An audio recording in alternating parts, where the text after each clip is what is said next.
Hey, how are you guys doing? How are you guys doing? Thank you so much for tuning into another wonderful, awesome episode here at Brian's Place. I pray that you guys are blessed and your year is going great. Can you believe how fast this year is going? This year is like literally flying by on a big old 747 jet. Can you all believe that? So it is all good and it is all God.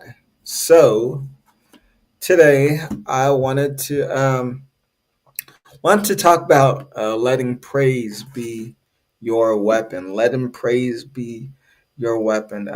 Sometimes, especially when we face things, it can be easy to try to make things happen or work things out or try to fight the battle on our own. But if we allow Him, God's got us, and He's ready to move on our behalf. We just have to lean into Him. So yeah, feel free to get your notes, pen and paper if you want to take some notes. This will be a kind of quick little encouraging Bible study. And yeah. So today we will be coming from so just looking. Today we will be coming from Second Chronicles chapter 17 verse 3. Again, that is Second Chronicles chapter 17 verse 3. And basically it's about Jehoshaphat. So Jehoshaphat was a king, and to sum up the chapter, his heart was devoted to following God, to the ways of the Lord, and he did what was right in the eyes of the Lord. And so one day they found out that this huge army was coming against him, and it says, I'll read it. Read it for yourself. The whole chapter goes on to talk about how great Jehoshaphat was, how wise he was, and the men he served, and everything. And then it goes on to say that everything Jehoshaphat did. Excuse me. And so basically, actually, from about Second Chronicles 17 to Second Chronicles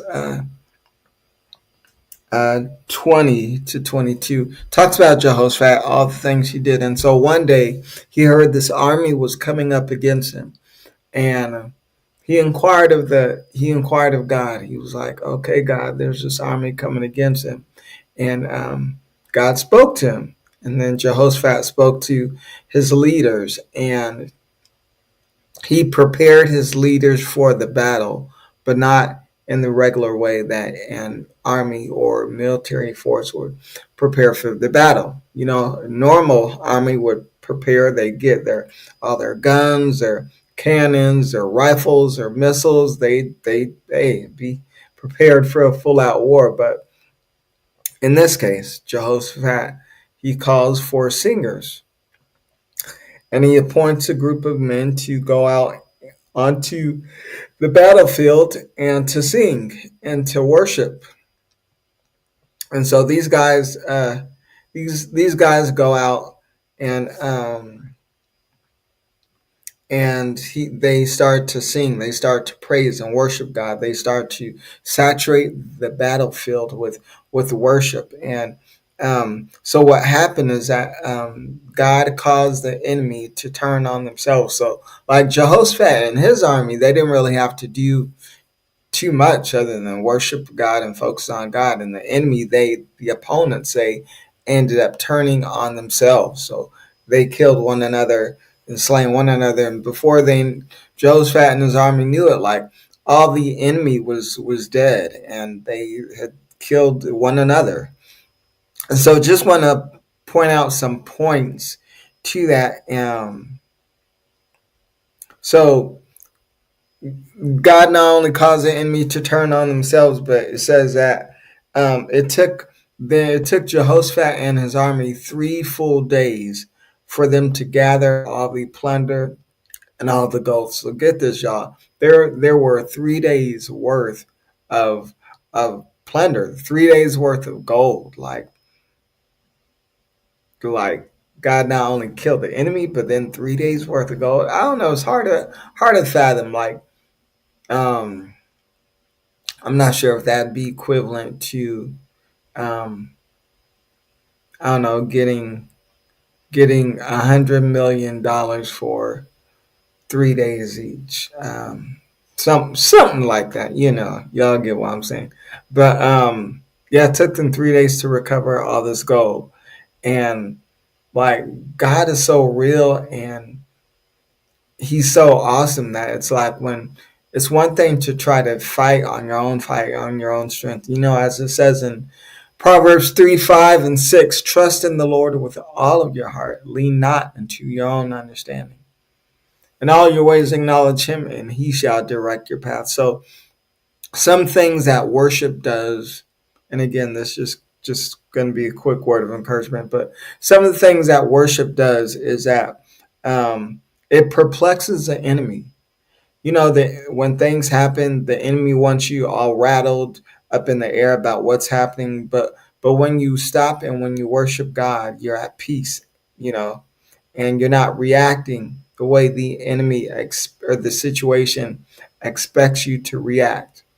You hold your peace. You don't just hold your PEICE, your peace, your gun. It's like no guns needed here, but you're holding your peace, your PEACE.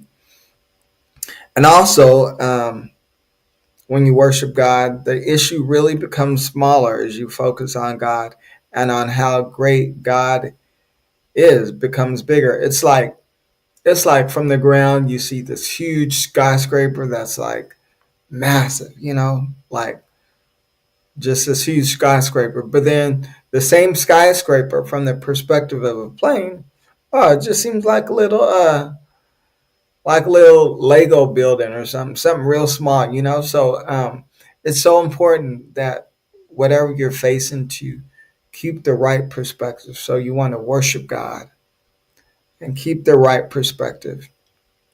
And also, when you worship God, it invites God in the place. It invites His presence. So God will never override His will. Um, I was just sharing this with a group yesterday that in regards to vengeance. The Lord said vengeance is His, but God won't take vengeance if you're trying to take vengeance in your own hands. God will never override our will.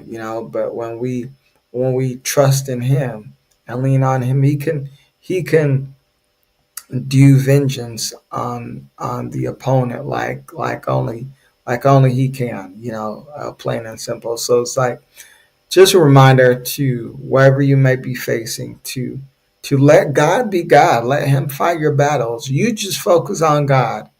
You just keep your heart from becoming full of anger, hate, and stoning. Just stay focused on God and watch God move on your behalf. He's a mountain moving God. Let me tell you. Focus on God and watch Him do that which only He can do. Get your praise right, keep your praise right, and stay focused on God like He's got you. He's got you more than you know. So, whatever it is you may be facing, know that God's got you. Worship Him, invite His presence, and watch Him do it. He hasn't brought you this far just to bring you this far. Come on now, He's got a purpose and plan for you. So that's it. Hey, just a quick word of encouragement. Yeah, as I encourage you, I encourage myself. Y'all be blessed. Um, got some good things happening coming up. We'll keep you updated. Love y'all to life. Thank you always for rocking and rolling with me. As always, feel free to like, comment, share, and subscribe. And this 10th season has been great, and it will continue to be great. Some awesome episodes coming up. So, as always, y'all know what it is. As always, this is BDP Brian David Porter, still living in purpose, on purpose, intentionally. Until next time, y'all be blessed.